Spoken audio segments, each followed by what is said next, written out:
Hello बच्चों, आपका मेरे चैनल शिक्षा घर में स्वागत है। आप लोग मेरे वीडियोस को देख रहे हैं।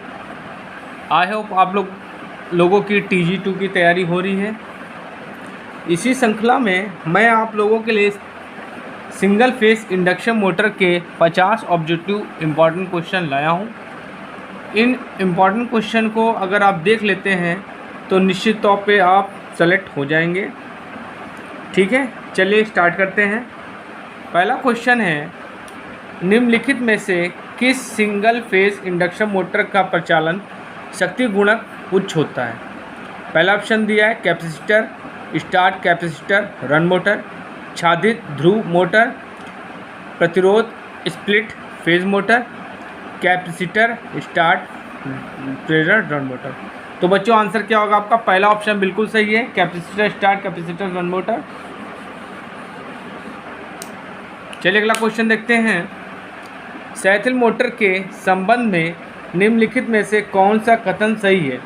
या स्व प्रवर्तित या नहीं है, मतलब सेल्फ स्टार्टिंग नहीं है, या एक परिवर्ती गति वेरिएबल स्पीड मोटर है, या स्व प्रवर्तित स्टार्टिंग है, मतलब सेल्फ स्टार्टिंग मोटर है, इसे डीसी उत्तेजन की आवश्यकता है।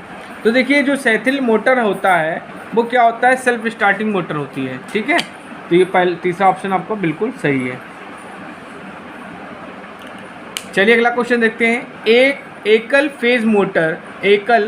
फेज प्रेरण मोटर के लिए प्रतिरोध split phase type starting motor में सहायक वाइंडिंग में निम्न में से क्या होता है? उच्च प्रतिरोध और निम्न प्रेरकी प्रतिघात, निम्न प्रतिरोध और उच्च प्रेरकी प्रतिघात, उच्च प्रतिरोध और उच्च प्रेरकी प्रतिघात, निम्न प्रतिरोध और निम्न प्रेरकी प्रतिघात। तो बच्चों आंसर पहला आपका बिल्कुल सही है। जो आपकी जो क्या होती है सहायक बाइंडिंग होती है, उसमें क्या होता है? उच्च प्रतिरोध होता है और निम्न प्रेरकी प्रतिघात होता है। चलिए अगला क्वेश्चन देखते हैं।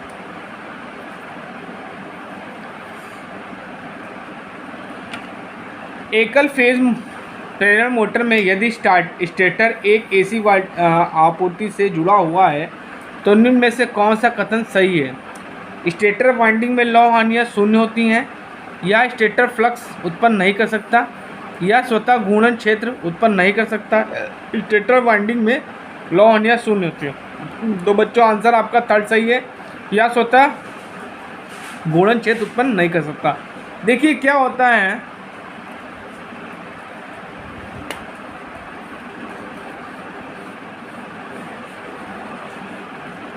चलिए अगला क्वेश्चन देखते हैं।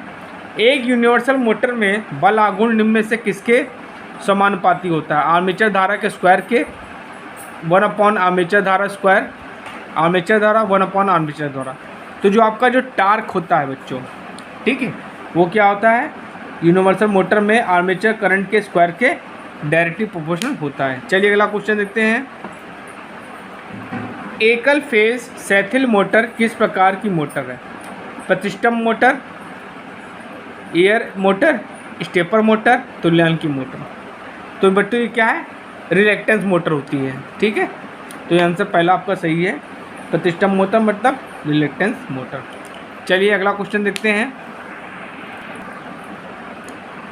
एक एकल फेज प्रेरण मोटर में फेज स्प्लिट जुड़ा रहता है, प्राइमरी वाइंडिंग के साथ श्रृंखला में, स्टेटर वाइंडिंग के साथ समांतर में, रोटर वाइंडिंग के साथ श्रेणी में, रोटर वाइंडिंग के साथ समांतर में। तो बच्चों आंसर आपका पहला सही है, प्रारंभिक वाइंडिंग के साथ श्रृंखला में।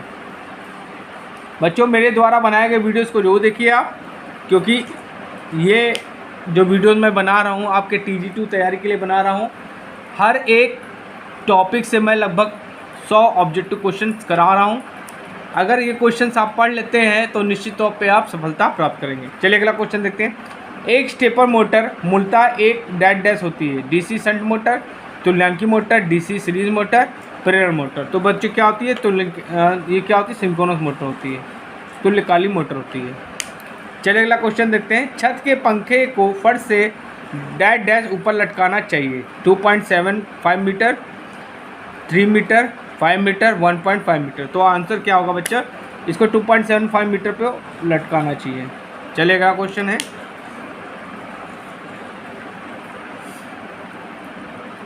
रोटर के डैश डैश पर पहुंचाने पर अब केंद्रीय स्विच स्टार्टिंग वाइंडिंग को वियोजित कर देता है। निर्धारित गति के 75 से 80%, निर्धारित गति के 100%, निर्धारित गति के 50 से 60%, निर्धारित गति के 60 से 70%। तो बच्चों इसमें आंसर आपका पहला सही है, निर्धारित गति के 75% से 80%। चलिए अगला क्वेश्चन देखते हैं। यूनिवर्सल मोटर को डैश डैश के नाम से भी जाना जाता है। AC series motor, AC compound motor, संधारित्र प्रवर्तित मोटर, कैपेसिटर स्टार्ट मोटर जिसे बोलते हैं, शंट मोटर। तो बच्चों इसको एसी सीरीज मोटर भी हम लोग बोलते हैं। यूनिवर्सल मोटर बच्चों वो मोटर होती है जो एसी और डीसी दोनों पे चलती है। ठीक है, चलिए अगला क्वेश्चन देखते हैं। घड़ी और संकेतन उपकरणों में चलाने के लिए इनमें से किस मोटर का उपयोग किया जाता है? स्प्लिट फेज मोटर, सैथिल मोटर, छादित ध्रुव मोटर, प्रतिष्ठम मोटर। तो बच्चों आंसर क्या होगा आपका? तो बच्चों इसमें आंसर क्या होगा आपका? हिस्टोलिसिस मोटर होती है। हिस्टोलिसिस मोटर को हम सैथिल मोटर भी कहते हैं। चलिए अगला क्वेश्चन देखते हैं बच्चों। एक क्वेश्चन जो है अगला क्वेश्चन बहुत इंपॉर्टेंट है। क्या है? एक सिंगल फेज एसी मोटर को स्वच्छ प्रवर्तित बनाने के लिए डैश डैश को मुख्य वाइंडिंग्स में जोड़ने की आवश्यकता होती है। अवमंदक वाइंडिंग, रनिंग वाइंडिंग, प्रतिकारी वाइंडिंग और सहायक वाइंडिंग। देखिए क्या होता है कि आप सेल्फ स्टार्टेड बनाने के लिए क्या होता है, हमको 2 वाइंडिंग करनी होती। एक आपकी क्या होती है, एक आपकी स्टार्टिंग वाइंडिंग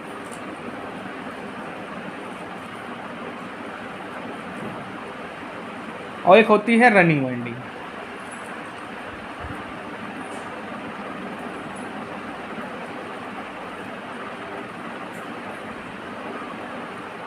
ठीक है, तो अब देखिए हमको मैग्नेटिक फील्ड इसको सेल्फ स्टार्टेड बनाने के लिए हमको मैग्नेटिक फील्ड की ज़रूरत होती है। ठीक है, और अगर आप एक वाइंडिंग यूज़ करेंगे तो मैग्नेटिक फील्ड जनरेट नहीं होगा। मैग्नेटिक फील्ड जनरेट करने के लिए कम से कम 2 वाइंडिंग्स हमको चाहिए होती हैं। ठीक है, जिसके लिए हमें क्या करते हैं कि एक ऑक्सिलरी वाइंडिंग बनाते हैं जिसको हम लोग बोलते हैं, क्या बोलते हैं, सहायक वाइंडिंग बोलते हैं। तो हम लोग क्या करते हैं, एक सहायक वाइंडिंग को करना पड़ता है। ठीक है, चलिए अगला क्वेश्चन है। 3 फेज 4 पोल 50 हर्ट्ज इंडक्शन मोटर की सिंक्रोनस गति है 1500 आरपीएम, 3000 आरपीएम, 1440 आरपीएम, 2880 आरपीएम। देखिए क्या क्या दिया आपको, यहाँ पे आपको दिया है पोल, आपको दिए है 4, फ्रीक्वेंसी दी है आपको 50 हर्ट्ज। आपसे क्या पूछ रहा है, सिंक्रोनस स्पीड मतलब एनएस पूछ रहा है। तो देखिए एनएस का फॉर्मूला होता है बच्चों, NS is equal to 120 F/P। ये फॉर्मूला बच्चों आपको याद रखना पड़ेगा क्योंकि इस तरह के क्वेश्चंस आते हैं। ठीक है, देखिए आपको क्या दिया, 120, फ्रीक्वेंसी आपको दी है 50 हर्ट्ज, पोल्स आपको दिए 4 तिहाई 12, तो ये आ जाएगा आपका 1500। कितना आएगा, आरपीएम कितनी आई, सिंक्रोनस स्पीड कितनी आई, 1500। तो आपका आंसर क्या है, 1500 आरपीएम आपका बिल्कुल सही आंसर है। चलिए अगला क्वेश्चन देखते हैं। एक छत के पंखे में संधारित्र जुड़ा होता है सप्लाई के श्रेणी में, सप्लाई के समांतर में, स्टार्टिंग वाइंडिंग के श्रेणी में, रनिंग वाइंडिंग के श्रेणी में। तो बच्चों आंसर क्या होगा, स्टार्टिंग वाइंडिंग के श्रेणी में। चलिए अगला क्वेश्चन देखते हैं। एक कैपेसिटर स्टार्ट, कैपेसिटर रन एक कला प्रेरण मोटर मूल रूप से है AC series motor, DC series motor, द्विकला प्रेरण मोटर, 3 कला प्रेरण मोटर। तो बच्चों इसमें आंसर क्या होगा, द्विकला प्रेरण मोटर। चलिए अगला क्वेश्चन देखते हैं, बहुत इंपॉर्टेंट है बच्चों। एकल कला मोटर्स व्यवसाय रूप से निर्मित होती है 1 HP 1 हॉर्स पावर की, 2 हॉर्स पावर की, 5 हॉर्स पावर की और 10 हॉर्स पावर की। तो बच्चों आंसर क्या, 2 हॉर्स पावर की होती है। चलिए अगला क्वेश्चन देखते हैं। घरेलू सीलिंग पंखा डैश डैश का एक उदाहरण है एकल फेज प्रेरण मोटर, 2 फेज प्रेरण मोटर, डीसी मोटर, ब्रश रहित डीसी मोटर। तो बच्चों आंसर क्या होगा आपका? एकल फेज प्रेरण मोटर। चलिए अगला क्वेश्चन देखते हैं। छत के पंखों की स्वीप का संबंध डैश डैश से है। पंखे के वेग, ब्लेड की लंबाई, 2 गुना ब्लेड की लंबाई, उसके घूर्णन से बने वृत्त के व्यास। तो बच्चों आंसर क्या होगा? उसके घूर्णन से बने वृत्त का व्यास। चलिए अगला क्वेश्चन देखते हैं। स्थायी संधारित्र मोटर का प्रयोग किसके लिए किया जाता है? छेद करने वाली मशीन, ड्रिल मशीन के लिए, छत वाले पंखे और मेज वाले पंखे के लिए, कपड़े धोने वाली मशीन के लिए, पीसने वाली मशीन ग्राइंडर के लिए। तो बच्चों आंसर क्या होगा? छत वाले पंखे और मेज वाले पंखे के लिए इसका प्रयोग हम लोग करते हैं। चलिए अगला क्वेश्चन देखते हैं। सार्वभौमिक, ये मतलब यूनिवर्सल मोटर की गति का नियंत्रण डैश डैश द्वारा प्राप्त किया जाता है। आरंभिक परिवेष्टन सहित अब केंद्रीय स्विच से संयोजित श्रृंखला, समांतर रूप से संयोजित संधारित्र, श्रृंखला में संयोजित संधारित्र। और बच्चों आंसर क्या दिया है? चौथा क्या दिया है? टेप किए गए क्षेत्रीय परिवेष्टनों द्वारा क्षेत्र सतत परिवर्तन, फ्लक्स के बढ़ाव और घटाव से। तो बच्चों आंसर यही आपका चौथा सही है। चलिए अगला क्वेश्चन देखते हैं। स्टेपर मोटर ज़्यादातर के लिए प्रयोग किया जाता है। प्रचालन की बहुत तेज गति, उच्च गति की आवश्यकताएं, प्रचालन की बहुत धीमी गति, कंट्रोल सिस्टम के अनुप्रयोग। तो बच्चों आंसर आपका चौथा सही है। जो स्टेपर मोटर होती है बच्चों, वो क्या होती है? स्टेप में कार्य करती है। ठीक है, इसका प्रयोग क्या करते हैं हम लोग? कंट्रोल सिस्टम में यूज़ करते हैं। इसका प्रयोग हम लोग कंट्रोल सिस्टम में यूज़ करते हैं। चलिए अगला क्वेश्चन देखते हैं। छादित ध्रुव मोटर में छादित कुंडली का उद्देश्य क्या है? घूर्णी चुंबकीय क्षेत्र को उत्पन्न करना, घर्षण हानियाँ घटाना, विषम दिग परिवर्तन कम करना, आर्मेचर प्रतिक्रिया घटाना। तो बच्चों आंसर क्या होगा? घूर्णी चुंबकीय क्षेत्र को उत्पन्न करना। चलिए अगला क्वेश्चन देखते हैं। स्थायी विभक्त एकल कला संधारित्र मोटर नहीं होता। अब केंद्रीय स्विच, प्रवर्तन winding, squirrel Pinjari motor, rotor और उच्च शक्ति गुणक। तो बच्चों आंसर क्या होगा? अब केंद्रीय स्विच। चलिए अगला क्वेश्चन देखते हैं बच्चों। एकल कला मोटर की एक विशेषता है कि यह स्वतः प्रवृत्ति होती है, स्वतः प्रवृत्ति नहीं होती, सिर्फ एक कुंडलन आवश्यक है, सिर्फ एक दिशा में घूर्णन नहीं कर सकते। तो बच्चों आंसर क्या होगा? स्वतः प्रवर्तनी नहीं होती। चलिए अगला क्वेश्चन, बहुत इंपॉर्टेंट क्वेश्चन है बच्चों, ये पूछा गया है। खिलौनों में निम्नलिखित में से कौन सा मोटर प्रयुक्त किया जाता है? Saddle pole motor, capacitor start motor, capacitor star, capacitor run motor, split phase motor. बच्चों आंसर क्या होगा? सैडल पोल मोटर का प्रयोग हम लोग खिलौनों में करते हैं। चलिए अगला क्वेश्चन देखते हैं। स्प्लिट फेज इंडक्शन मोटर के स्टेटर में 2 समांतर वाइंडिंग प्रदान की जाती है जो एक दूसरे से कितनी कोणीय दूरी पर स्थित होती है? स्पेस से 90 इलेक्ट्रिकल डिग्रीज, स्पेस में 60 डिग्री इलेक्ट्रिकल डिग्रीज, स्पेस में 180 इलेक्ट्रिकल डिग्रीज, स्पेस में 120 इलेक्ट्रिकल डिग्रीज। तो बच्चों क्या आंसर होगा? 90 डिग्रीज। चलिए अगला क्वेश्चन देखते हैं। किसी एकल फेज मोटर की चक्रण दिशा को डैश डैश के द्वारा बदला जा सकता है। चल या प्रारंभिक वाइंडिंग के टर्मिनल को बदलाओ, फेज के क्रम को पलटकर, संधारित्र टर्मिनलों को परस्पर बदलाओ, फेज और न्यूट्रल के परस्पर परिवर्तन। तो बच्चों आंसर पहला आपका सही है, चल या प्रारंभिक वाइंडिंग टर्मिनल्स के में बदलाव। चलिए अगला क्वेश्चन देखते हैं। किसी single phase capacitor start motor में अब केंद्रीय स्विच डैश डैश में जोड़ा जाता है। रनिंग वाइंडिंग के साथ सीरीज, स्टार्टिंग वाइंडिंग के साथ समांतर, रनिंग वाइंडिंग के साथ समांतर, स्टार्टिंग वाइंडिंग के साथ सीरीज। तो बच्चों इसमें आंसर क्या होगा? इसमें आंसर होगा स्टार्टिंग वाइंडिंग के साथ सीरीज। चलिए अगला क्वेश्चन देखते हैं।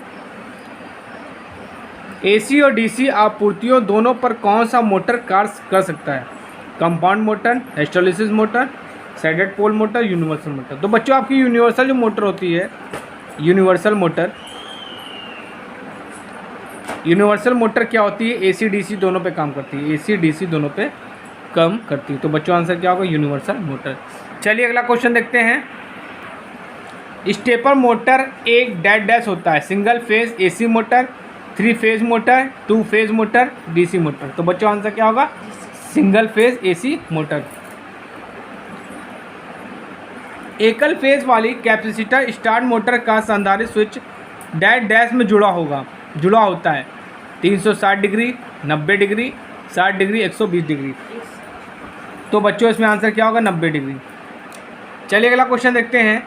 एकल फेज वाली कैपेसिटर स्टार्ट मोटर का संधारित्र स्विच डैश डैश में जुड़ा हुआ होता है, स्टार्टिंग वाइंडिंग के समांतर में, रनिंग वाइंडिंग के श्रृंखला में, स्टार्टिंग वाइंडिंग के श्रृंखला में, रनिंग वाइंडिंग के समांतर में। तो बच्चों क्या होगा? स्टार्टिंग वाइंडिंग के श्रृंखला में जुड़ा होता है। चलिए अगला क्वेश्चन देखते हैं। बहुत इंपॉर्टेंट क्वेश्चन बच्चों पूछा गया है। उद्योगों में सुरक्षा के उद्देश्य से single phase induction motor dash dash द्वारा संचालित होती है, सिंगल फेज डोल स्टार्टर से, पॉइंट स्टार्टर से, बिना स्टार्टर के, स्टार्ट डेटा स्टार्टर। तो बच्चों आंसर क्या होगा? डोल स्टार्टर से, डायरेक्ट ऑनलाइन स्टार्टर से हम लोग इसका प्रयोग करते हैं स्टार्ट करने में। चलिए अगला क्वेश्चन देते हैं। डैश डैश मोटर का प्रयोग मिक्सर ग्राइंडर में प्रयोग किया था। बच्चों ये भी बहुत इंपॉर्टेंट क्वेश्चन ये पूछा गया है। पहला ऑप्शन दिया शंट, कैपेसिटर, शैडेड पोल और यूनिवर्सल।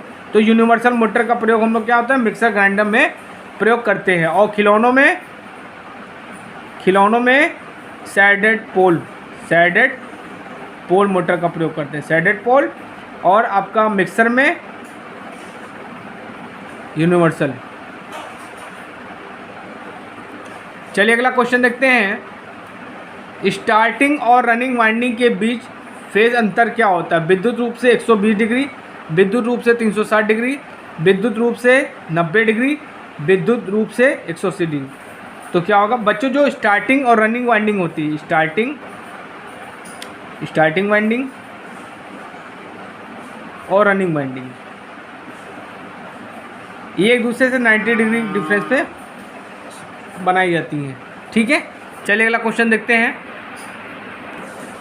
एक प्रतिक्षेप स्टार्ट मोटर प्रेरण मोटर का एक डैश डैश होता है, DC motor, series motor, shunt motor, एकल सिंगल फेज एसी मोटर। तो बच्चों आंसर क्या होगा? एकल फेज एसी मोटर। चलिए अगला क्वेश्चन देते हैं।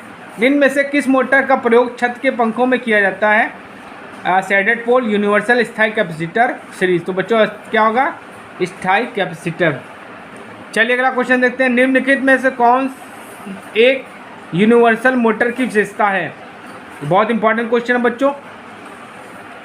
उच्च शुरुआती बलागुण और परिवर्तनीय गति, उच्च शुरुआती बलागुण और स्थिर गति, कम शुरुआती बलागुण और स्थिर गति, कम शुरुआती बलागुण और परिवर्तनीय गति। तो पहला ऑप्शन बिल्कुल सही है। चलिए अगला क्वेश्चन देखते हैं। दिए गए विकल्पों में कौन सार्वत्रिक मोटर हेतु गति नियंत्रण विधि नहीं है? अब केंद्रीय तंत्र, प्रतिरोध विधि, बोल्टन नियंत्रण तंत्र, अब केंद्रीय बल तंत्र। तो बच्चों आंसर क्या होगा? बोल्टन नियंत्रण तंत्र। चलिए अगला क्वेश्चन देखते हैं। विभक्त फेज मोटर में चालक कुंडली में डैश डैश होती है, उच्च आर और निम्न एल, उच्च एल और निम्न आर, निम्न आर और निम्न एल, उच्च आर और उच्च एल। देखिए यहाँ पे आर का मतलब बच्चों क्या रेजिस्टेंस से कह रहा है, आर फॉर रेजिस्टेंस, और जो एल है ये आपका क्या है? इंडक्टेंस है। ये आपका इंडक्टेंस है। तो बच्चों इसमें आंसर क्या होगा? ये आपका बिल्कुल सही है, उच्च एल और निम्न आर, मतलब उच्च इंडक्टेंस और लो रेजिस्टेंस। चलिए अगला क्वेश्चन देखते हैं। निम्न में से सार्वत्रिक मोटर का एक अनुप्रयोग नहीं है? सुहावा, बर्मा, मिक्सर, सिलाई मशीन, वाटर पंप। तो बच्चों इसका प्रयोग हम लोग यूनिवर्सल मोटर का प्रयोग कहाँ नहीं करते हैं? वाटर पंप में इसका प्रयोग नहीं करते हैं। चलिए अगला क्वेश्चन देखते हैं। एक सार्वत्रिक मोटर की गति ऑब्लिक भार विशेषताएं डैश डैश मोटर की तरह ही परिवर्तित होती है।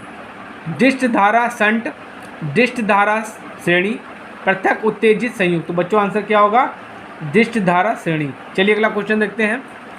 सार्वत्रिक मोटर शून्य भार पर डैश डैश पर चलती है? उच्च गति, निम्न गति, परिवर्ती गति, स्थिर गति। तो बच्चों आंसर क्या होगा? उच्च गति। चलिए अगला क्वेश्चन देखते हैं। डैश डैश मोटर का शक्ति गुणक अपेक्षाकृत अधिक होता है? संधारित्र चलित, संधारित्र परिवर्तित, प्रतिरोध विभक्त कल, छादित पोल। तो बच्चों आंसर क्या होगा? संधारित्र चलित। चलिए अगला क्वेश्चन देखते हैं। विभक्त कला मोटर में आरएमए कुंडली में डैश डैश होता है? उच्च एल और निम्न आर, उच्च आर और उच्च एल, निम्न आर और निम्न एल, उच्च आर और निम्न एल। तो बच्चों आंसर क्या होगा? उच्च आर और निम्न एल। चलिए अगला क्वेश्चन देखते हैं। इलेक्ट्रिक मिक्सर में आमतौर पर निम्नलिखित में से क्या प्रयोग किया जाता है? Repulsion motor, reluctance motor, universal motor, hysteresis motor. तो बच्चों आंसर क्या होगा? Universal motor. ठीक है। और खिलौनों में अगर पूछा जाए तो आपको सैडल पोल बताएंगे। ठीक है। निम्नलिखित में से कौन सा गैर परिवर्ती मोटर है? सार्वत्रिक मोटर, संधारित्र स्टार चल मोटर, प्रतिकर्षण प्रेरण मोटर, डबल संधारित्र मोटर। बच्चा आंसर का प्रतिकर्षण प्रेरण मोटर। चलिए अगला क्वेश्चन देखते हैं। संकेतन और काल मापन यंत्र के लिए डैश डैश मोटर उपयोगी है? बहुत इंपॉर्टेंट क्वेश्चन बच्चों, इसको ध्यान से देखिएगा। प्रतिष्ठम मोटर जिसको बोलते हैं रिलेक्टेंस मोटर,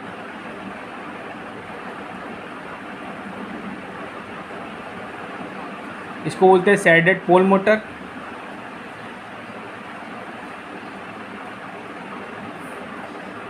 ठीक है, दो मान संधारित्र और सेथिल हिस्टैरिसीस।